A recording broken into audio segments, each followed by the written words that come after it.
warahmatullahi wabarakatuh. Di video yang ketiga ini, saya akan membahas tentang pengaruh COVID-19 bagi perekonomian Indonesia.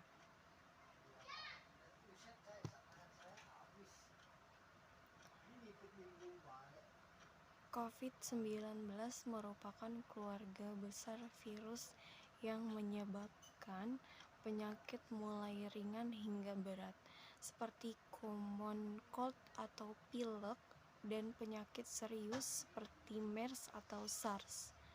Pandemi COVID-19 telah menyebar di seluruh dunia yang mana banyak negara terserang penyakit ini sampai menghadapi tingkat kematian dan kerugian ekonomi yang cukup tinggi.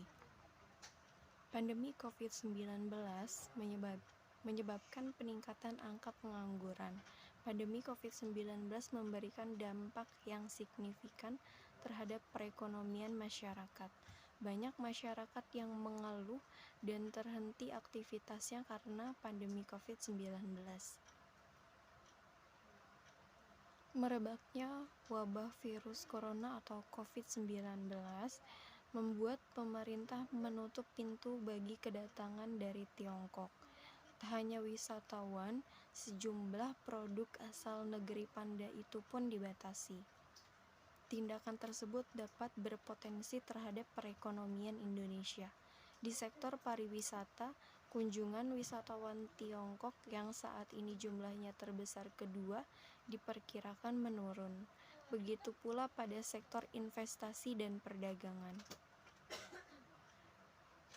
Pengamat kebijakan publik dan pelaku bisnis menyebut ada 3 dampak besar pandemi COVID-19 bagi perekonomian Indonesia.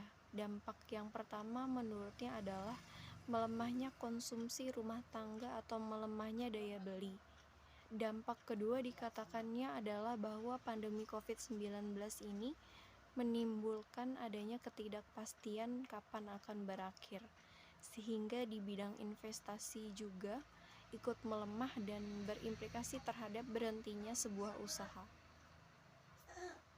Sedangkan dampak yang ketiga yakni pelemahan ekonomi sehingga menyebabkan harga komoditas turun. Akibatnya dampak tersebut, pemerintah telah melakukan tindakan cepat seperti program vaksinasi, program pemulihan ekonomi nasional BLT, bantuan modal usaha UKM atau UMKM.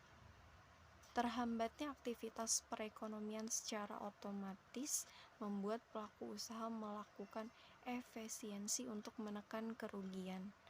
Akibatnya banyak pekerja yang dirumahkan atau bahkan diberhentikan PHK.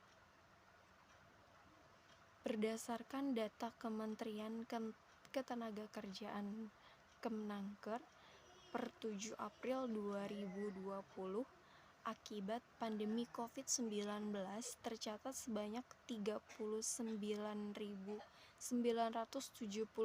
perusahaan di sektor formal yang memilih merumahkan dan melakukan pemberhentian terhadap pekerjanya. Total ada 1.010.579 orang pekerja yang terkena dampak ini. Rinciannya yaitu 873.090 pekerja dari 17.224 perusahaan dirumahkan, sedangkan 137.489 pekerja di PHK dari 22.753 perusahaan. Sementara itu, jumlah perusahaan dan tenaga kerja terdampak di sektor informal adalah sebanyak 34.453 perusahaan dan 189.452 orang pekerja. Itulah dampak-dampak akibat dari COVID-19, pengaruhnya bagi perekonomian Indonesia. Terima kasih penjelasan yang sudah saya jelaskan. Apabila ada kesalahan atau kata-kata yang kurang berkenan,